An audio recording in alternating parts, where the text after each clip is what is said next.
Untuk boykot belum, tapi gue udah dikasih tahu.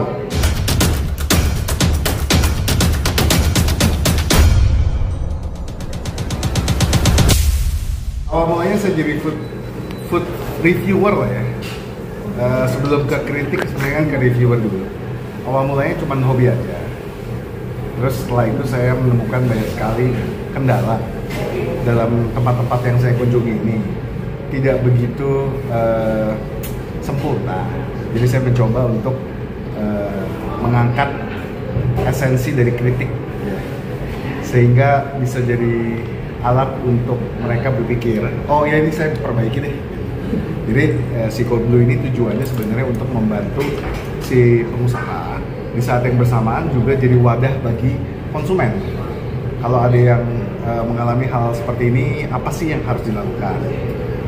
Gitu aja. Oke Bang, terkait yang bahwa maaf sendiri ya Bang ya, bahwa Abang dikatakan ini berkata memang merasa seperti apa Bang, bisa diklarifikasi nggak Bang? Ya, saya klarifikasi lagi, tidak ada pemerasan yang terjadi di pihak saya ataupun di pihak manapun yang berhubungan dengan saya. Jadi waktu bicarakan mengenai konten atau campaign, saya pasti akan memberikan sebuah tawaran. Oh, rate card-nya seperti ini. Nah, waktu itu yang saya tawarkan dengan 8 konten itu dengan harga 350 juta. Jadi tidak ada unsur pemerasan sama sekali. Jadi kalau misalkan dibilang ini adalah pemerasan berkedok reviewer, sama sekali tidak tepat. Kenapa? Karena gini, kalau misalkan bilang pemerasan berkedok reviewer, harusnya gue datengin dulu sebelum gue post. Sebelum gue post, gue datengin dulu orangnya. Ini jelek nih postnya nih. Lo bayar gue deh, biar nggak gue up. Ini kan tidak terjadi. Ini gue cuma post secara nyata, secara apa adanya. Lalu setelah itu, kalau misalkan mereka mau memperbaiki, gue bisa bantu. Itu aja sebenarnya. Kalau tidak mau dibantu oleh gue pun nggak masalah. Bisa banyak orang yang bisa bantu, banyak profesional yang bisa bantu. Berarti yang 350 juta itu red card-nya itu red card-nya ya? Cold Blue. 8 konten itu sudah gue diskon 50% sebenarnya. Jadi kalau ditanya, nggak masuk akal nih orang, nggak ada kredibilitinya, kok bisa mahal banget? Ya suka-suka gue. Intinya kalau misalkan gue mau kasih rate segini, kalau lu nggak mau ya lu tinggal bilang, wah nggak cocok nih, nggak masuk. Ya udah, banyak yang nggak cocok nggak masuk. Memang awalnya gue bikin rate yang tinggi juga, lebih ke gini. Gue akan fokuskan jamnya, pikirannya untuk tempat ini, gimana cara bantu, ya. Bukan yang segala macam gue ambil, terus segala macam gue promosiin, enggak. Jadi itu juga salah satu hal yang kenapa gue bikin tinggi ya, supaya nggak banyak aja gitu, supaya nggak banyak yang mau. Gitu. Tapi kan hujatan abang nih, ibaratnya dari netizen di sosial media, bahkan di tempat-tempat restoran pun kan sampai abang diboikot juga. Iya. Nah mungkin tanggapan abang seperti apa? Apa abang peduli kah dengan komentar tersebut atau seperti apa? Tidak bisa dibilang tidak peduli ya. Gue sebenarnya sakit hati juga. Karena awalnya kan memang sebenarnya gue ini datang untuk membantu. Kalau misalkan sampai diboykot, menurut gue ya sedih ya, sedikit berlebihan. Tapi bukan berarti kalau diboykot abis itu gue tidak bisa datang ke tempat makan gitu. Jadi masih banyak tempat makan yang tidak memboykot gue. Tapi ya terus terang kalau ditanya ini sampai diboykot gimana, menurut gue ya sedih lah ya. Sampai terganggu juga nggak sih bang? Ibaratnya mental abang juga kan, ibaratnya ini kan sampai ramai banget ya. Iya, jadi media. akhirnya ramai gitu. Dari awal yang kasus yang awal tuh yang sama Kopsa kan, sampai saat ini malah puncaknya gitu bang. Gitu. Ya, kalau gue melihatnya sosok si Cold Blue ini sosok yang mencurahkan kebenaran. Sakit hati kalau gue bilang, bang, nafas lo bau bang. Sakit hati nih. Ya nggak, memang gaya gua ya, gaya Sumatera Utara begitu, langsung gitu ya, kurang halus gitu. Tapi setelah gua kasih tahu lu, bang, nafas lu bau bang, abis itu dia bisa introspeksi kan, oh itu gua harus pakai penyedap mulut, ya gitu kan. Jadi intinya kalau misalkan sampai rame dari zamannya Nyakopsa, orang nggak suka sama gua. Kenapa orang nggak suka sama gua? Karena gua menyuarakan kebenaran, hal-hal yang sakit untuk didengar, tetapi butuh, nyata. dan harus. Ini menurut gue. Ini kan abang awalnya reviewnya itu nggak tunjukin muka ya? Iya. Nah sekarang kan ibaratnya setelah waktu itu viral terus kan Jadi muncul. tunjukin muka muncul. Abang pengen ibaratnya balik lagi nggak sih dengan review abang yang awal gitu? Karena Oh kan iya, tepat sekali. Gue maunya nggak usah tahu siapa gue, nge-review secara bebas dan tidak perlu nunjukin muka. Tapi kan tidak bisa. Jadi ya sudah terlanjur. Tapi ada penyesalan nggak sih bang? Maksudnya akhirnya setelah menampakkan wajah malah banyak kasus seperti ini. Iya, gitu, banyak kan? penyesalan. Uh-huh. Menurut gue kalau bisa kembali, gue akan tidak lakukan yang namanya review yang membuat gue reveal muka. Mendingan nggak usah deh. Mendingan nggak usah terkenal daripada gue harus review muka. Sebenarnya ya itu suara hati dalam gue. Tapi dampaknya udah abang rasain bang setelah banyak yang mau boikot abang gitu. Menghujat, banyak menghujat. Untuk boykot belum, tapi gue udah dikasih tahu.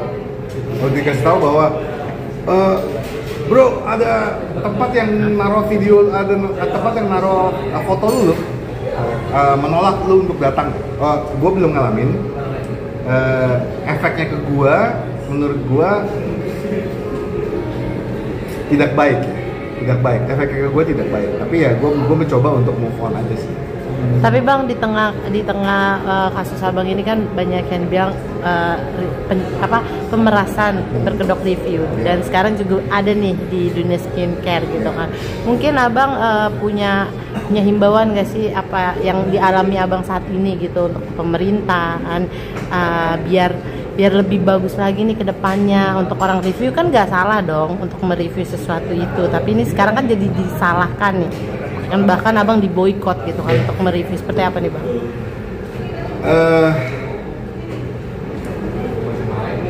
Sebenarnya ada institusi negara yang mengatur atau menjaga standar tersebut.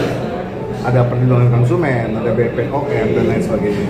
Nah menurut gua kalau misalkan gue bisa bantu, gue akan bantu. Gue bisa menjadi jembatan antara pelaku usaha, konsumen, dan instansi negara, aset negara tersebut. Karena mungkin aset negara ini juga sekarang ini sedang tidak baik-baik saja, gitu ya. Harus dibantu lah. Karena menurut gue, setelah sedemikian banyak konten yang gue post, artinya apa? Artinya adalah bukan cuma di F&B, tapi di industri lain juga sebenarnya sedang tidak baik-baik saja. Dan kita itu sebagai reviewer bisa dibilang itu sebenarnya mencoba untuk menyuarakan pengalaman dari seorang konsumen. Jadi makanya kita menipu. tapi kan ini kan kalau sebetulnya kan gini, sepakat nggak kok kalau sebetulnya BPOM atau lembaga konsumen ini lebih mawas lebih untuk kembali kepada kodratnya dan hakikatnya mereka. Terus sepakat nggak? Tapi satu sisi di sini pekerjaan lo sebagai hobi lo sebagai atau konten video review lo ini sedikit sebenarnya harus pakai term and condition gitu. Menurut gua kalau misalkan konten kreator dibatasi ABC, kayaknya sulit. Kalaupun mau, berarti dari BPOM-nya sendiri atau dari instansi negara sendiri itu harus kerja lebih keras. Karena kalau misalkan lu suruh kita begini, tapi lu sendiri nggak kerja ya, lu repot juga ya. Nggak akan ada hasilnya gitu. Gue nggak nyalain siapa-siapa dan gue juga tidak nyerang siapa-siapa, tapi menurut gue kita ini di posisi ini mencoba untuk membantu, tapi malah dibatasi. Nah ini jadi repot. Lu mau batasi seperti apa? Contohnya, misalkan apa contohnya? Ya, lo nggak boleh lagi mereview betul-betul ya. Kalau nggak enak lo harus bilang lumayan enak banget. Ada batasan seperti itu. Ya. Berarti lu mencoba untuk menutupi satu hal yang namanya kebenaran. Berarti lu mencoba untuk sugar coating sesuatu yang tidak. Gitu ya? Maksudnya gitu. Menjadi review munafik guys. Sangat munafik. Justru yang udah ada sekarang ini menurut gua kurang. jujur. Sehingga makanya banyak orang yang gak suka sama gue karena apa? Terlalu jujur, jadinya kasar, jadinya serangan hujatan dan serangan kebencian. Sebenarnya bukan sama sekali. Sebenarnya itu lebih kayak ke menyadarkan. Jadi kalau misalkan lu batasi kata-kata A tidak boleh disebut, kata-kata B tidak boleh disebut, ini kita negara demokrasi, apa negara komunis, repot juga ya. Kalau dibatasi begitu kita tidak bebas loh, repot. Tapi kan ibaratnya review ini kan nggak cuman baru-baru ini kan, sudah lama ya, ibaratnya nggak cuma sebentar gitu. Tapi ujuk-ujuk tiba-tiba BPOM bilang membatasi, berarti menganggap bahwasannya review ini kayak nggak ada gitu, ibaratnya kayak bukan kesenjangan lagi yang di ini. Berarti menganggap tidak ada dong. Betul, yes. Memang kita itu dianggap tidak ada. Food reviewer itu adalah level terendah dari content creator untuk BPOM sekarang ini. Jadi dia bukan hanya bilang bahwa ini kesenjangan, ini bilangnya bahwa you're nothing, lu nggak ada, lu sama sekali nggak ada di agenda gua gitu. Ya nggak apa-apa, nggak ada. Tapi intinya sekarang sebenarnya kita mau bantu, itu aja. Oke, bahasa lo mau bantu. Kalau lo seandainya di hire atau katakanlah lo, ayo kau dulu sama BPOM, kita sejalan yuk. Nah, kamu dengan cara seperti ini, saya seperti ini. Mau nggak lo? Tapi di situ sekali lagi ada batasan. Oke, gini, kalau lu bicara seperti itu, artinya adalah kita bergabung, bekerja sama, tapi ada garisannya. Oke, gue setuju. Kalau itu lu batasi, gue setuju. Kita rembukan apa yang boleh dan apa yang nggak boleh. Itu gue sangat terbuka. Beda sama gini ya, mulai sekarang lu tidak boleh ABC, tapi lu nggak kerja sama kita. Nah, gue nggak setuju. Tapi kalau misalkan oke, kita kerja sama yuk, lu bantu kita, tapi ada hal-hal yang boleh dianjurkan dan tidak boleh dianjurkan. Terlepas lu salah, lu benar, terlepas ngomong itu, lu merasa gak sih dengan kejadian case gue ini ya memang pada akhirnya BPOM itu harus bangun, kalau konsumen itu harus melek segala macam. Yes, betul banget. Gue setuju banget. Dengan kejadian seperti ini, menurut gue BPOM itu harus bangun dan harus ambil alih. Jangan sampai food reviewer kayak kita yang ambil alih. Akhirnya FYP-nya semuanya food reviewer. Akhirnya banyak yang bingung gitu kan ya. Nah, menurut gue BPOM harus bangun, ambil alih, take control. Nah itu. Aku potong sebentar, maaf. Yeah. Atau kerjasama mungkin bang, ibaratnya antara Food Fruger dengan BTN ini harus bersinergi bang, ibarat. Menurut gua memang akan lebih baik untuk kerjasama. Tapi sebagai instansi negara itu dia harus punya standar yang kuat. Ya dia take control dulu. Habis itu baru kita kerjasama ya bagian ini, kita kerjasama ya bagian ini. Ya kan sama kayak kan negara ini kan dipimpin oleh presiden. Presiden itu punya mandat besar kan, dia take control dulu. Setelah dia take control itu baru kerjasama sama yang ini, kerjasama sama yang ini. Menurut gue BPOM-nya itu harus sadar dulu apa yang harus dikerjakan. Bangun dulu kan, kalau misalkan masih tidur mau kerjasama apa gitu. Jadi bangun dulu, sadar dulu. Setelah sadar, reach out ke kita. Mungkin anak-anak muda ini bisa bantu. Mungkin lebih banyak yang lebih pintar dari gue. Mungkin terkait konten yang cukup keras untuk mereview suatu masakan atau makanan, banyak yang mungkin bersuara gara-gara pokok nih, ada beberapa yang tutup UMKM sendiri. Iya. Ya. Saking kelasnya ya. Apa mau menanggapi desakan mungkin publik terkait UMKM beberapa yang sudah tutup? Ini tanggapannya simpel. Kayak mana? Lu tunjukin ke gua yang mana yang tutup? Tunjukin ke gua yang mana yang tutup. Tahu nggak yang terjadi itu apa? Yang terjadi itu adalah ini beritanya dipakai buat dia sendiri naik pamor. Oh ini hampir tutup karena di review kok dulu.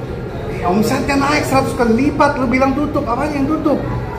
Kayak mana lu bilang tutup? Mana buktinya tutup? Ada yang tutup nggak? Coba buktikan yang tutup yang mana gitu loh.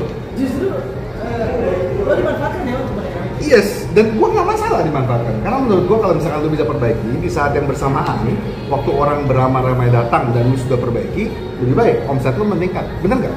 Jadi jangan bilang ini orang bikin orang jatuh. Yang mana yang jatuh yang mana, yang tutup yang mana gitu. Tidak ada satupun yang konkret yang tutup. Yang ekspansi banyak, yang makin rame banyak, yang makin baik banyak, yang tidak membaik pun banyak, yang tidak berubah sama sekali pun banyak.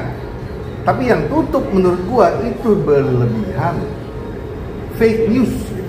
Kalaupun ada itu datang dulu ya.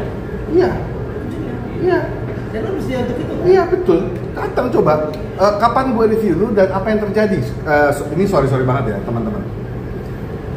Misalkan gue punya restoran atau suatu establishment, tempat makan ya, nggak usah restoran pun nggak apa-apa. Datang nih food reviewer, orang kayak gue, pas dia makan terus dia bikin videonya jelek, lalu gue tutup. Oke, variabelnya terlalu banyak untuk dibilang bahwa gue tutup gara-gara dia. Terlalu banyak, variabelnya terlalu banyak. Kesatu, ini orang followernya 200 juta, sehingga semua orang tidak ada yang mau makan. Ya satu ya, berarti tidak ada orang follower 200 juta. Kedua, lu sendiri punya branding, positioning, dan produk. Apakah tidak punya orang yang mau makan produk lu? Karena saat ini banyak orang tua tidak nonton TikTok, tidak nonton Instagram. Orang tua gua nggak nonton TikTok, nggak nonton Instagram. Jadi orang-orang ini nggak datang ke tempat lu. Ini variabel X juga. Jadi kalau misalkan lu tutup, itu bukan gara-gara gua, itu gara-gara lu sendiri tidak bisa mengatur supaya tempat lu ini survive. Ini menurut gua. Tapi Di ini lagi kan ada juga yang menyangkut soal konten review selalu mungkin ada isi baut. Oh. Ada aja lah yang jeleknya gitu loh. Skeptis mungkin orang kok Selalu ada.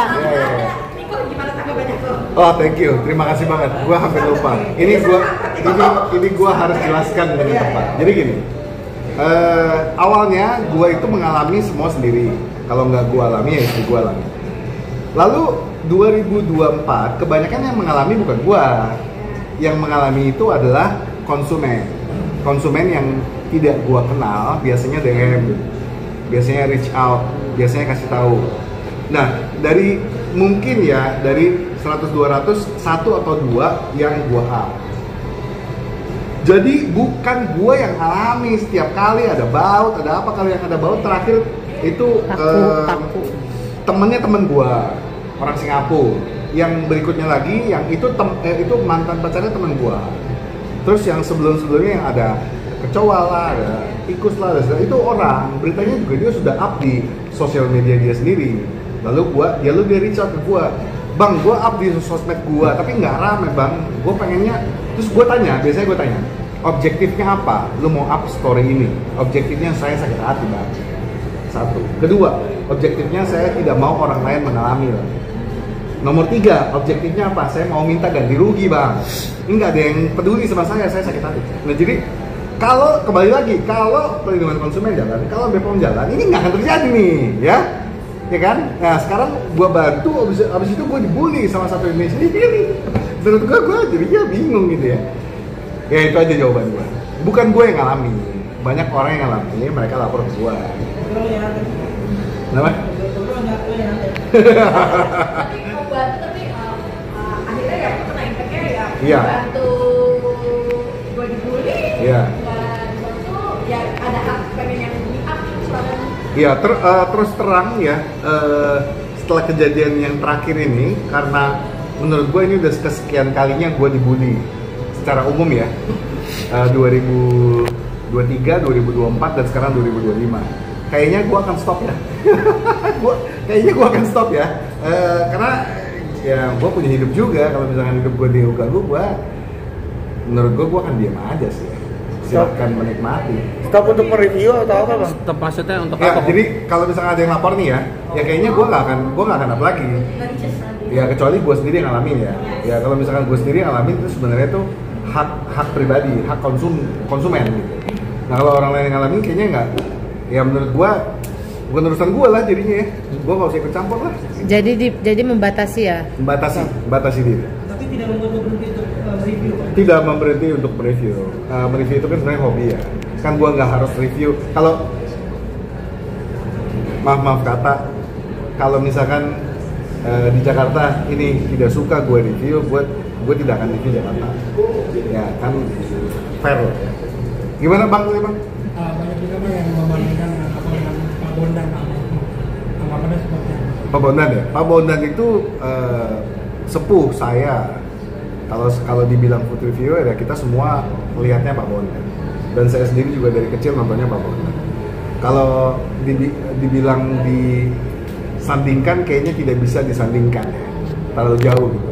Beliau juga ilmunya juga terlalu jauh. Mungkin yang bisa saya tambahkan adalah perspektif dan pemahaman. Jadi kan memang Pak Bondan sepuh kan, tapi kan kita masing-masing punya pemahaman tentang makanan berbeda-beda. Jadi itu aja yang bisa saya tambahkan. Nah kalau misalkan food reviewer semuanya kayak Pak Bondan, sekarang bukannya tidak baik, tetapi menurut saya banyak dibohongin sama konten kreator juga.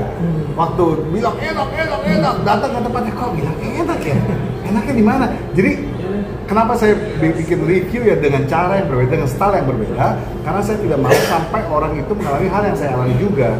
Itu aja sih sebenarnya. Sebenarnya masih buka dapur itu kalau belum berani bayar dapur bisa enak sesuai apa. Kenapa? Kalau dapur seorang reviewer kalau ada money-nya bisa mendapatkan. Oh, jadi sebagai seorang food reviewer, kalau lu bayar gua bisa request dibilang enak gitu. Untuk saat ini gua nggak tahu, tapi gua sendiri tidak mau. Bahkan terakhir dibayar untuk turunin posting gue tidak mau. Tapi saat gue dikasih tahu bahwa lu salahnya ini, gue langsung tarik, gue langsung turun. Karena oke, kalau misalkan gue salah, gue tidak perlu dibayar untuk kasih tahu bahwa lu tuh salah, lu turunin postingnya. Enggak, lu tinggal coba untuk jadi nggak banyak ya, tidak banyak orang yang mau diskusi, tapi dia maunya cuma nyerang. Kalau misalkan mau diskusi, gua akan terbuka untuk diskusi. Nah, untuk pertanyaan ini menurut gua tidak terjadi di gua. Lu tidak bisa bayar gua untuk bilang enak kalau ini tidak enak. Karena ini menurut gua lagi ya, ini menurut gua. Bohong lu. Coba lu dibayar berapa? 5 miliar. Lu dibayar 5 miliar gitu. Suruh bilang enak. Terus terang, kalau gue hari ini ditawarkan 5 miliar untuk bilang enak, ya, gue akan ambil uangnya. Tapi gue bilang gak enak. Ditawarkan 5 miliar, lu bilang enak. Terus gue makan, gue akan bilang, wah ini tidak enak.